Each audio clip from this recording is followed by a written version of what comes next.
ঈদুল আজহার দিন মোট 17টি সুন্নত রয়েছে। এই 17টি সুন্নতের প্রতি আমরা বিশেষভাবে যত্নবান থাকবো। 1 নম্বর হলো সকাল সকালে ঘুম থেকে ওঠা, 2 নম্বর মেসওয়াক করা, 3 নম্বর উত্তম পন্থায় গোসল করা,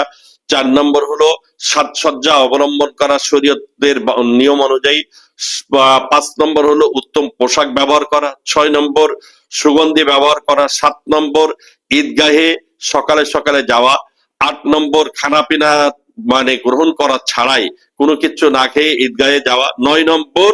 সুন্নত হলো এক রাস্তা দিয়ে যাওয়া ভিন্ন আর এক রাস্তা দিয়ে আসা, 10 নম্বর সুন্নত হলো পায়ে হেঁটে যাওয়া,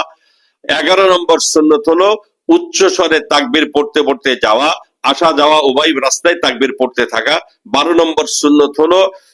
ঈদের নামাজ ঈদগাহে যেয়ে পড়া, 13 নম্বর সুন্নত হলো ঈদের দিন ঈদের নামাজের পূর্বে পরে কোনো নফল না পড়া, 14 নম্বর সুন্নত হলো ঈদের নামাজ পড়ার পরে কোনো বিলম্ব ছাড়াই পশু জবাই করে ফেলা, 15 নম্বর সুন্নত হলো যিনি কোরবানি করবেন নিজ হাতে কোরবানি করা, 16 নম্বর সুন্নত হলো কোরবানির গোশত দ্বারা সর্বপ্রথম দিনের আহার গ্রহণ করা,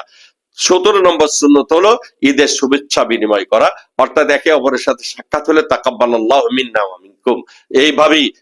শুভেচ্ছা বিনিময় করা।